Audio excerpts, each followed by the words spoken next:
नमस्कार, मैं हूं प्रकाश श्रीवास्तव। हमारे खास कार्यक्रम पूरा सच में आपका स्वागत है। और खबरों की दुनिया में पूरा सच बहुत जरूरी होता है, क्योंकि झूठ से भी खतरनाक होता है अधूरा सच, और उसी तरह खतरनाक होती है अधूरी खबर।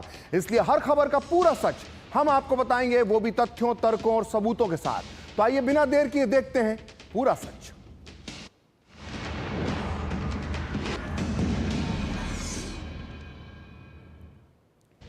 तो पाकिस्तान को उसके पापों की सजा मिल रही है। आतंकवाद का जो सांप उसने पाला था, वो सांप आज उसे ही डस रहा है। लेकिन इसके बाद भी पाकिस्तान सबक सीखने को तैयार ही नहीं। अब पाकिस्तान ने आतंकवाद का एक और सांप पाल लिया है, और इसका नाम है ISIS। ये वही आतंकी संगठन है जिसका नेता अबू बकर बगदादी हुआ करता था, जिसके जुल्म सितम से पूरा पश्चिम एशिया कांपता था। एक दिन ये जानवर की मौत मारा गया, लेकिन इसका खूनी, वहशी और राक्षसी संगठन अब भी जिंदा है। और इसी ISIS को पाकिस्तान ने बलूचिस्तान में शरण दी है। बगदादी के संगठन ने यहां कई टेरर कैंप बना लिए हैं, और पाकिस्तान ने ऐसा इसलिए किया है क्योंकि पाकिस्तान की सेना बलूचिस्तान में चारों खाने चित हो चुकी है। और अब वो बगदादी की सेना के दम पर, उसके कंधे पर बंदूक रखकर बलूचिस्तान के आजादी के योद्धाओं को हराना चाहती है। क्या ये पाकिस्तान का ये पूरा बगदादी प्लान, आज हम आपको बताएंगे ये किस तरह से काम करने वाला है। और साथ ही आपको बताएंगे कि चीन की धरती पर भारत ने कैसे कर दिया चीन और पाकिस्तान की चाल को नाकाम। तो देखते हैं पूरा सच पूरे विस्तार के साथ। तो चीन में हुई शंघाई सहयोग संगठन यानी SCO के रक्षा मंत्रियों की बैठक में भारत ने चीन और पाकिस्तान की चाल को नाकाम कर दिया है। भारत ने SCO के ज्वाइंट स्टेटमेंट पर साइन करने से इनकार कर दिया है। ज्वाइंट स्टेटमेंट में पहलगाम में हुए आतंकी हमले को शामिल नहीं किया गया था, जबकि बलूचिस्तान में हुई घटना इसमें शामिल थी। जाहिर तौर पर इस पर भारत को आपत्ति लेना उसके लिए लाजमी था, क्योंकि पहलगाम में जो आतंकी हमला हुआ वो बेहद क्रूर था, और इसमें मासूम नागरिकों को धर्म के आधार पर निशाना बनाया गया था। इस हमले में सीधे सीधे पाकिस्तान में बैठे उन आतंकियों का हाथ था, जिन्हें पाकिस्तानी सरकार, सेना और ISI से सीधे मदद मिलती है। इसके बाद भी SCO के ज्वाइंट स्टेटमेंट में पहलगाम का जिक्र नहीं था। इसके उलट इस स्टेटमेंट में बलूचिस्तान की घटनाओं का जिक्र था, जो सीधे सीधे चीन के पाकिस्तान प्रेम को दर्शाता है। जबकि सारी दुनिया जानती है कि बलूचिस्तान में जो भी हो रहा है वो एक आज़ादी का आंदोलन है, और वहां के हथियारबंद लड़ाके पाकिस्तानी सेना की अमानवीय हिंसा के जवाब में कोई भी एक्शन लेते हैं, और उनका निशाना सिर्फ पाकिस्तान के वो सुरक्षा बल हैं जो बलूचिस्तान के आम लोगों की हत्या जैसे अपराधों में शामिल हैं। लेकिन इसके बाद भी बलूचिस्तान की आज़ादी के इस आंदोलन को चीन और पाकिस्तान आतंकवाद साबित करने पर तुले हुए थे। आपको बता दें कि इस बैठक में भारत की तरफ से रक्षा मंत्री राजनाथ सिंह ने हिस्सा लिया था। बैठक में राजनाथ सिंह ने कहा कि पहलगाम आतंकी हमले का पैटर्न भारत में लश्कर-ए-तैयबा के पिछले आतंकी हमलों जैसा ही था। उन्होंने कहा कि सीमा पार से होने वाले आतंकी हमलों को रोकने के अपने अधिकार का इस्तेमाल करते हुए भारत ने 7 मई 2025 को ऑपरेशन सिंदूर को अंजाम दिया। राजनाथ सिंह ने बिना पाकिस्तान का नाम लिए कहा कि कुछ देश सीमा पार आतंकवाद को अपनी नीति मानते हैं और आतंकवादियों को पनाह देते हैं, फिर बाद में इससे इनकार कर देते हैं, और ऐसे डबल स्टैंडर्ड के लिए कोई जगह नहीं होना चाहिए। उन्हें समझना होगा कि अब आतंकवाद के एपिसेंटर सेफ नहीं है। राजनाथ ने कहा कि SCO को ऐसे देशों की आलोचना करने से संकोच नहीं करना चाहिए।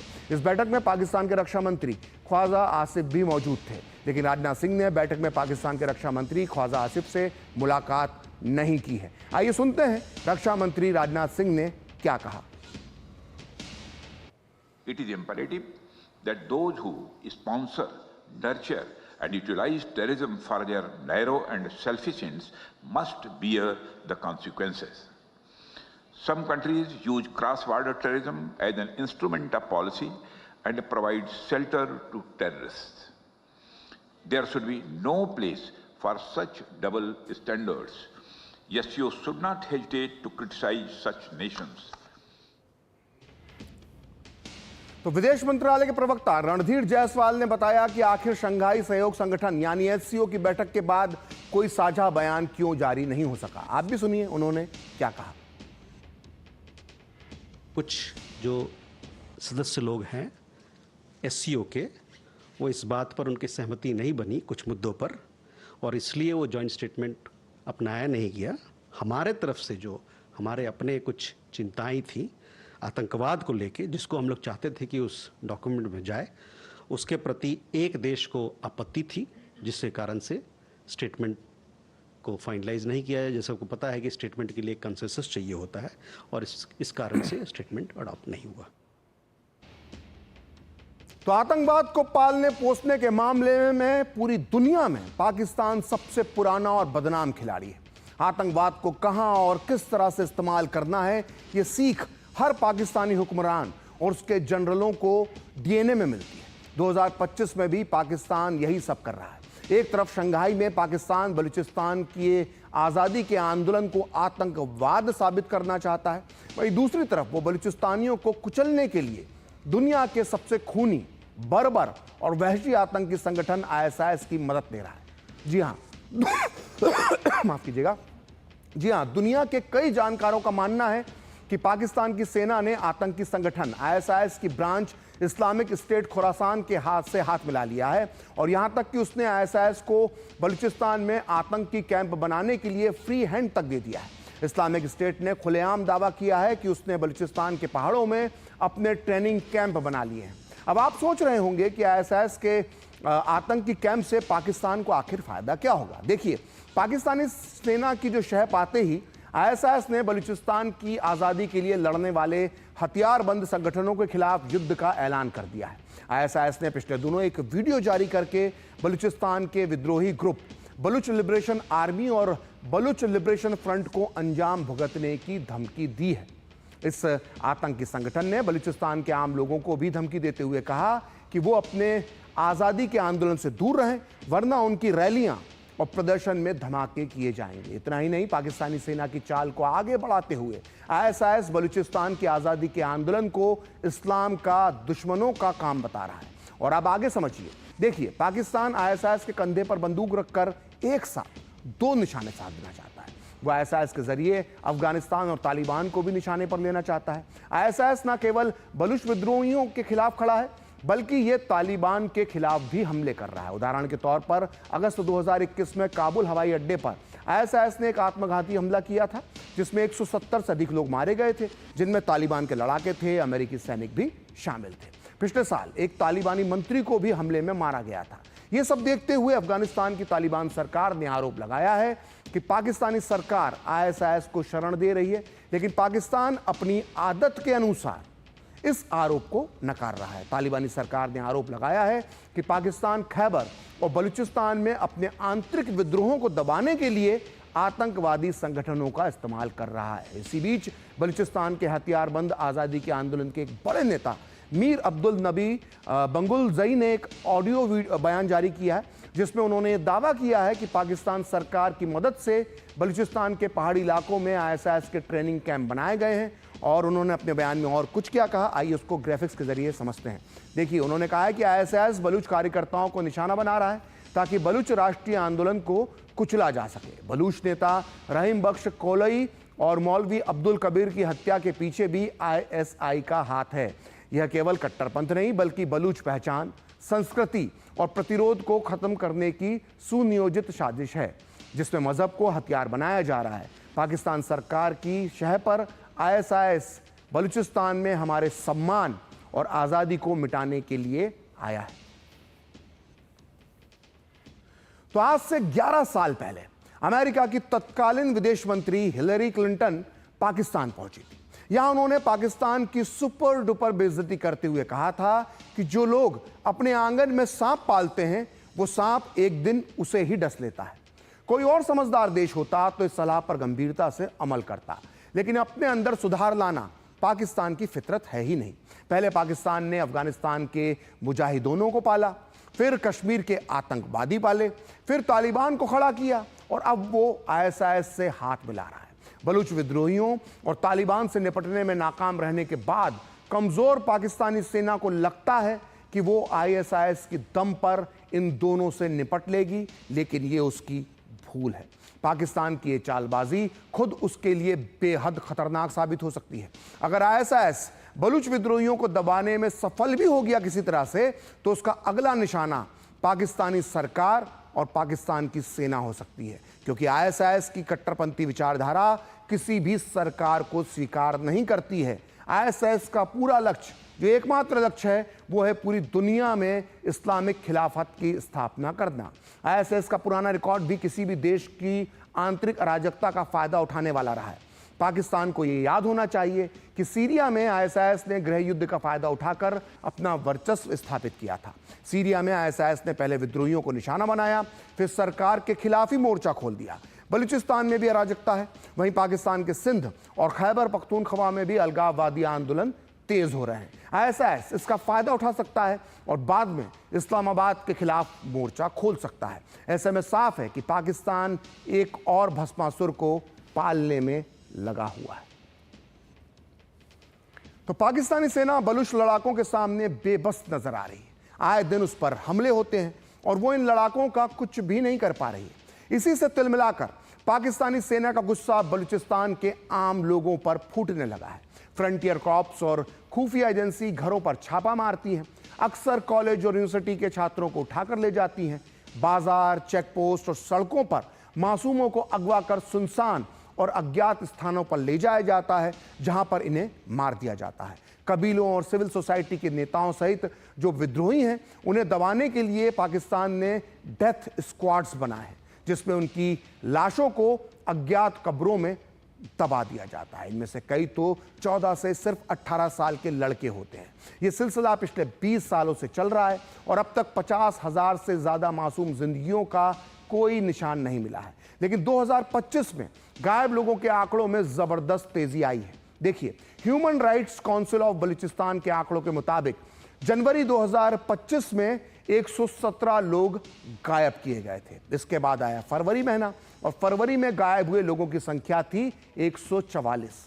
वहीं मार्च में पाकिस्तानी सुरक्षा बलों ने 151 लोगों को या तो गायब कर दिया या फिर मौत के घाट उतार दिया। इसी साल अप्रैल में आंकड़ा पहुंच गया 168 पर, यानी इतने लोगों को इस महीने गायब कर दिया गया। और मई के जो आंकड़े सामने आए हैं, उसके मुताबिक अकेले इस एक महीने में 138 लोग गायब हो चुके हैं। और इस तरह इन सभी संख्याओं को जोड़ लिया जाए तो इस साल यानी 2025 के पहले 5 महीने में जनवरी से लेकर मई तक बलूचिस्तान में 718 लोग गायब हो चुके हैं या मार दिया गए हैं। और ये सब आम और मासूम लोग हैं। ये कहाँ हैं, कोई नहीं जानता। इनके घर वालों को ये भी नहीं पता कि ये लोग जिंदा भी हैं या मर चुके हैं। और इन्हीं में से एक हैं 17 साल के एहसान शाह, जो 3 जून को ईद की खरीदारी के लिए क्वेटा जा रहे थे, जहां रास्ते में उनका फर्जी एनकाउंटर कर दिया गया।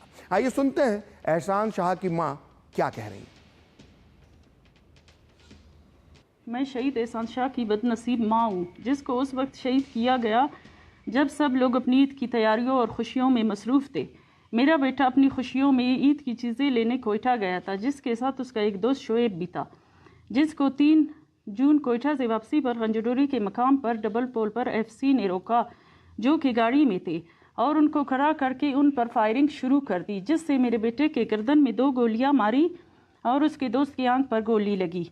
मेरा बेटा गिर गया तो एफसी वाले ने गाड़ी से निकलकर उसको लात मार के सीधा किया और उसके सीने पर अपनी बंदूक की नल से ज़ोर से मारा और उसकी तलाशी के लिए जो गाड़ी में बैठा ऑफिसर था उसको बोला कि इसके पास कुछ नहीं है, और दूसरे दोस्त की तलाशी ली गई तो उसके पास भी कुछ नहीं मिला। तो उसने अपने मालिक को बोला, सर ये तो मर गया है, अब क्या करे। मालिक ऑफिसर ने बोला कि इमरजेंसी वालों को बोलो, और शोएब को वो कोयटा ले गए। वहाँ उसको हथकड़ी लगा के रखा गया कि बयान ना देना, नहीं तो तुम्हें इलाज के लिए भी नहीं छोड़ेंगे। तो इसी बीच पाकिस्तानी सुरक्षा बलों की बलूचिस्तान में एक और किरकिरी हुई है। वैसे तो ये खबर 21 जून की है, लेकिन सामने आज आई है। असल में इस दिन बलूचिस्तान के मस्तंग इलाके में कुछ ऐसा हुआ जिसने पाकिस्तान के अर्धसैनिक बलों की हिम्मत की पोल खोल कर रख दी। यह बलूचिस्तान लिबरेशन आर्मी के लड़ाकों ने यहां के सरकारी दफ्तरों पर गोलियों और बमों की बारिश की तो वहां तैनात 18 सुरक्षाकर्मी जो थे वह अपने हथियार जमीन पर फेंक कर भाग खड़े हुए। ये सुरक्षाकर्मी बलूचिस्तान लेविस फोर्स के थे। ये एक ऐसा अर्धसैनिक बल है जिसे खास तौर पर संवेदनशील इलाकों की सुरक्षा के लिए तैनात किया जाता है।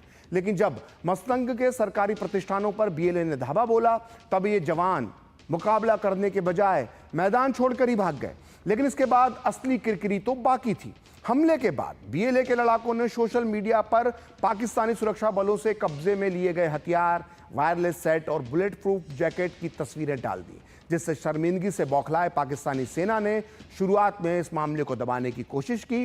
लेकिन जब सोशल मीडिया पर मामला जोर पकड़ने लगा तो जांच का आदेश देना पड़ा और अब बलूचिस्तान लेवी फोर्स के 18 जवानों को बर्खास्त कर दिया गया है, नौकरी से निकाल दिया गया है। आदेश में साफ कहा गया है कि इन जवानों की वजह से पाकिस्तान की राष्ट्रीय सुरक्षा को जो उसका भरोसा है जनता का उसको लेकर उस पर धक्का लगा है। तो बलूचिस्तान में पाकिस्तानी सेना के अफसरों की इन दिनों बुरी तरह से शामत आई हुई है। ताजा वाकया पाकिस्तान के 3 सैन्य अफसरों के अपहरण का है, जिसमें एक तो दहशत के मारे हार्ट अटैक से ही मर गया, जबकि एक मेजर बुधवार को बलूचिस्तान प्रांत में विद्रोहियों के साथ गोलीबारी में मारा गया। खबरों के मुताबिक खैबर पख्तूनख्वा के टांग प्रांत में बुधवार को 3 अफसर जब एक वाहन से जा रहे थे तो विद्रोहियों ने इन्हें घेर लिया। इसमें जिला अकाउंट्स अफसर नावेद जफर खान और 2 अन्य अफसर शामिल थे। विद्रोही जब इन्हें ले जाने लगे तो दहशत के मारे, डर के मारे अफसर जफर को दिल का दौरा पड़ गया और उनकी वहीं पर मौत हो गई। बाकी के 2 सुरक्षा अधिकारियों को बाद में सुरक्षित बचा लिया गया। वहीं 5 दिन पहले बलूचिस्तान के कलात जिले के मंगोचर बांध इलाके में 3 लगातार धमाकों ने पूरे क्षेत्र को हिला दिया। रिपोर्ट्स के मुताबिक ये धमाके उस वक्त हुए जब पाकिस्तानी सुरक्षा बलों का एक काफिला इलाके से गुजर रहा था। धमाकों की आवाज इतनी तेज थी कि दूर दराज के इलाके तक गूंज सुनाई दी और चारों तरफ अफरा तफरी मच गई। इस हमले में कम से कम 8 पाकिस्तानी सैनिकों के मारे जाने की खबर थी। इस वारदात से साफ है कि army chief Asim Munir field marshal नहीं बल्कि फील्ड मार्शल साबित हो रहे हैं। तो बलूचिस्तान की आजादी की लड़ाई के लिए इस वक्त Baloch liberation front, Baloch liberation army, Baloch Republican guard, Baloch liberation tigers, Baloch nationalist army और यूनाइटेड बलूच आर्मी नाम के संगठन सक्रिय हैं। इनमें बीएलए, बीएलएफ और बीआरजी ने ब्रास नाम से एक साझा संगठन बनाया है। ये संगठन लगातार पाकिस्तानी सेना के लिए सरदर्द बने हुए हैं। आपको याद होगा 11 मार्च को क्वेटा से पेशावर जा रही जाफर एक्सप्रेस को बीएलए के विद्रोहियों ने हाईजैक कर लिया था। इस हमले में बीएलए के दावे के मुताबिक 200 पाकिस्तानी सैनिक मारे गए थे और 16 मार्च को क्वेटा से तफ्तान जा रहे पाकिस्तानी सेना के काफिले पर विद्रोहियों ने बड़ा हमला किया था, जिसमें पाकिस्तानी सेना ने 7 सैनिकों की मौत की बात कबूल की थी। लेकिन बलूच लिबरेशन आर्मी ने 90 पाकिस्तानी सैनिकों की मौत का दावा किया था। 26 अप्रैल को बलूच लिबरेशन आर्मी ने दावा किया था कि उसने क्वेटा के नजदीक मार्गट इलाके में पाकिस्तानी सेना पर हमला करके 10 सैनिकों को मार गिराया है। इस बीच ऑपरेशन सिंदूर के बाद भारत से मिली चोट को पाकिस्तान सहला ही रहा था कि बलूचिस्तान लिबरेशन आर्मी और बलूचिस्तान लिबरेशन फ्रंट ने पाकिस्तानी सेना पर हमले तेज कर दिए। इन हथियारबंद संगठनों ने सिर्फ मई महीने के दौरान पाकिस्तानी सेना के कैंपों, चौकियों समेत सुरक्षा बलों पर 190 से ज़्यादा हमले करे हैं और ये उनका दावा है, जिनमें पाकिस्तानी सुरक्षा बलों के करीब 175 जवान मारे गए। 7 मई को बलूच विद्रोहियों ने मार्च के शोरखान इलाके में सेना के काफिले को टारगेट किया, जिसमें 12 सैनिकों की मौत हो गई। ऐसा दावा बलूच विद्रोहियों ने किया है। इसी दिन पाकिस्तानी एयरफोर्स के 2 जवानों पर ड्यूटी के वक्त हमला किया गया, जिसमें दोनों मारे गए। 11 मई को केच जिले के तुर्बत में नेवी कैंप पर बीएलएफ ने रॉकेट लॉन्चर से हमला किया और नेवी जवान को मार गिराया। 25 और 26 मई को बलूच विद्रोहियों ने पाकिस्तानी सेना पर 4 अलग अलग हमले किए, जिसमें 8 पाकिस्तानी सैनिकों को मार गिराने का दावा किया गया। 28 मई को खारान शहर में पाकिस्तानी फील्ड इंटेलिजेंस की टीम की नई चौकियों पर हमला किया, जिसमें 2 जवान मारे गए और 29 मई को ग्वादर के सऊदी बीच पर बीएलएफ ने टैक्स वसूलने वाले 2 कोस्ट गार्ड्स को मार गिराया। इसी दिन माच शहर के पास पाकिस्तानी सेना के काफिले को निशाना बनाया, जिसमें पाकिस्तानी सेना के 7 जवान मारे गए। 31 मई को बलूच लिबरेशन आर्मी ने बलूचिस्तान प्रांत के सूराब शहर पर कब्जे का दावा किया और 3 घंटे के इस ऑपरेशन में बीएलए ने पुलिस स्टेशनों, सरकारी भवनों और बैंकों पर कब्जा कर लिया और हथियार भी जब्त कर दिए। 11 जून को बलूचिस्तान के बोलन इलाके में पाकिस्तानी सेना और बीएलए लड़ाकों के बीच हुए संघर्ष में 8 पाकिस्तानी सैनिक और 5 बलूच विद्रोही मारे गए। 13 जून को बलूचिस्तान लिबरेशन फ्रंट ने सूबे के अलग अलग 3 इलाकों में बैक टू बैक 3 धमाके किए और पाकिस्तानी सेना को बड़ा नुकसान पहुंचाने का दावा किया। तो सोचिए कितनी लंबी लिस्ट है पिछले 1-1.5 महीने में जो बीएलए ने पाकिस्तानी सेना को सबक सिखाया है। तो मतलब साफ है कि बलूच विद्रोहियों ने हाल के महीनों में पाकिस्तानी सेना के खिलाफ हमले तेज कर दिए हैं और बलूच विद्रोहियों के इन हमलों से न सिर्फ पाकिस्तान बल्कि चीन की भी चिंता बढ़ गई है। इस इलाके में पाकिस्तानी सेना अब कमजोर पड़ने लगी है और बीएलए की आज़ादी की लड़ाई तेज हो गई है। यहाँ बलूच विद्रोही बलूचिस्तान में चीन की बढ़ती मौजूदगी के खिलाफ भी लड़ रहे हैं और चीनी प्रोजेक्ट्स को भी निशाना बना रहे हैं। पिछले 3 सालों में पाकिस्तान में चीन के 32 नागरिक मारे जा चुके हैं और ऐसे में चीन को जहां पाकिस्तान में अपने नागरिकों की सुरक्षा को लेकर फिक्र हो रही है, वहीं दूसरी तरफ चीन अपने चाइना पाकिस्तान इकोनॉमिक कॉरिडोर यानी सीपीईसी प्रोजेक्ट्स को लेकर बहुत ज़्यादा चिंतित है। तो आइए अब आपको बताते हैं कि आखिर बलूचिस्तान में चीन का इंटरेस्ट क्यों है। देखिए, बलूचिस्तान में चीन के बड़े हित जुड़े हुए हैं क्योंकि 2015 में सीपीईसी परियोजना की शुरुआत से अब तक चीन $52 बिलियन यानी 4,39,400 करोड़ रुपए का यहां पर निवेश कर चुका है। अरब सागर के तट पर ग्वादर पोर्ट बलूचिस्तान में मौजूद एक महत्वपूर्ण बंदरगाह है और यह चीन के बेल्ट एंड रोड इनिशिएटिव का महत्वपूर्ण हिस्सा है जो चीन के शिनजियांग प्रांत को बलूचिस्तान के ग्वादर बंदरगाह से जोड़ता है। ग्वादर पोर्ट चीन को न केवल सिर्फ ऊर्जा का आयात करने के लिए एक रास्ता देता है बल्कि चीन को दक्षिण एशिया और मध्य पूर्व के देशों के साथ व्यापार और कनेक्टिविटी बढ़ाने में भी मदद करता है। खबर यह भी है कि ग्वादर पोर्ट के आसपास चीन अपने 5 लाख लोगों को लाकर एक मैन्युफैक्चरिंग सेंटर बनाना चाहता है और इसके अलावा बलूचिस्तान एक संसाधन संपन्न देश है। यहाँ प्राकृतिक गैस है, कोयला है, तांबा है और दूसरे बहुमूल्य खनिज हैं और चीन की इन पर भी नज़र है। बल्कि चीन ने बलूचिस्तान के कॉपर माइंस को एक्सप्लॉइट करना भी शुरू कर दिया है। तो चीन जहां बलूचिस्तान में अपने निवेश और हितों की सुरक्षा देख रहा है, वहीं बलूच आवाम सिर्फ पाकिस्तान से आज़ादी की मांग ही नहीं कर रहे हैं बल्कि वो अपनी ज़मीन पर चीन के प्रोजेक्ट्स का विरोध भी कर रहे हैं। बलूचों का कहना है कि चीन उनके संसाधनों को लूट रहा है। आप भी सुनिए, एक वायरल वीडियो में एक बलूच लड़ाका कह रहा है कि ग्वादर पोर्ट पर सिर्फ बलूच आवाम का हक है। साथ ही वो पाकिस्तान के साथ साथ चीन को भी बलूचिस्तान खाली करने के लिए धमकी दे रहा है। It was a simple and clear message to China and Pakistan to withdraw immediately from Balochistan. This warning to China and Pakistan was also given by our leader, General Aslam Baloch, but China failed to pay heed. We once again make it clear that Gwadar and the rest of Balochistan belong to Baloch. It's our duty to protect our land and sea. तो पूरा सच में वक्त है एक break का और break के बाद दिखाएंगे बलूचिस्तान के मजलूमों की आवाज डॉक्टर महरंग बलूच का वीडियो आज क्यों हो रहा है सोशल मीडिया पर वायरल।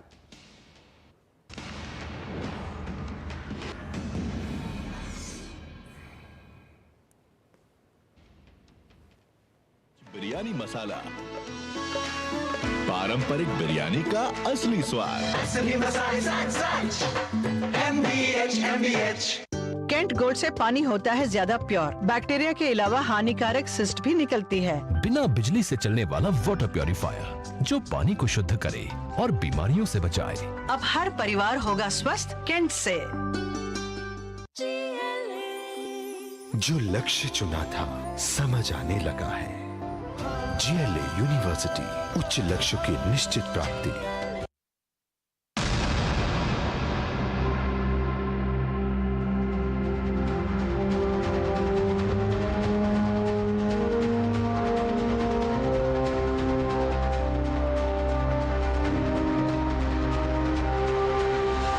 नशे का दरवाजा एक बार खुला तो जिंदगी बंद हो जाती है।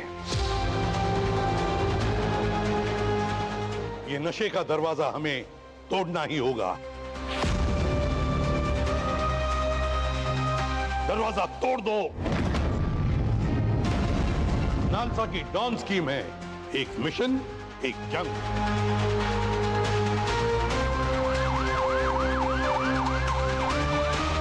जब कानून समाज के साथ कदम मिलाता है तब नशा हार मानता है। विक्टिम्स के लिए लीगल मदद, परिवारों के लिए समर्थन और हर गली, हर स्कूल में नशे के खिलाफ एक बुलंद आवाज।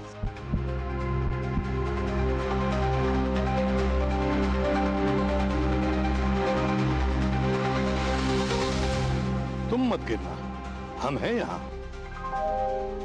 नालसा की डॉन यूनिट के साथ कानून भी, इंसाफ भी और सहारा भी।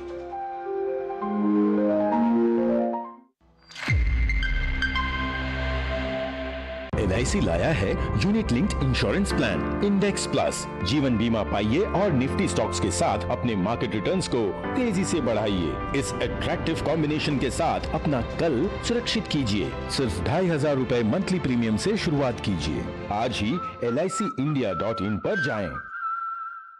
जब धरती चीर कर निकलता है लोहे का पत्थर और मिलता है मोंगिया के जोश से, फिर तपता है, पिघलता है और बनता है फौलाद।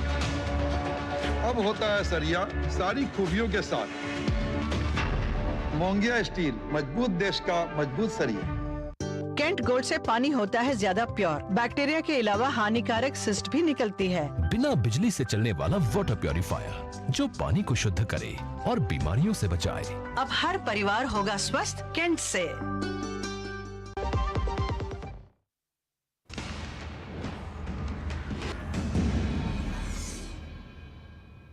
तो ब्रेक के बाद पूरा सच में आपका फिर से स्वागत है। और आज 26 जून है और ये दिन पूरे विश्व में इंटरनेशनल डे अगेंस्ट टॉर्चर यानी यातना विरोधी अंतर्राष्ट्रीय दिवस के तौर पर मनाया जाता है। और यातना शब्द का सही अर्थ बलूचिस्तान के लोगों से ज़्यादा कौन समझ सकता है। आज इस मौके पर सोशल मीडिया पर जेल में बंद बलूच सामाजिक कार्यकर्ता डॉक्टर महरंग बलोच का एक बयान वायरल हो रहा है। आप भी सुनिए उनका यह बयान और महसूस कीजिए बलूचिस्तान का दर्द। उस हॉस्पिटल में आई तो वो अपने प्यारों की तस्वीरें लेकर आई थी। उन्हें तब भी यकीन नहीं था कि जो लाशें फेंकी गई हैं, जिनको ड्रिल किया गया था, जिनकी आंखें निकाली गई थी, वो लाशें उनके बच्चों के हैं। और फिर एक गैर इंसानी अमल ये था कि वहाँ एक फॉर्म था जिस पे ये लिखा था कि आप ये एक्सेप्ट करें कि आपका बेटा लापता नहीं था, आपका बेटा दहशतगर्द था। हालांकि उनके बेटे की लापता होने की गवाही सिर्फ बलोच नहीं, पूरे इस्लामाबाद देख रहा है। जो बंदे वहाँ आए उन्होंने उन औरतों को देखा कि वो वहाँ मौजूद थे।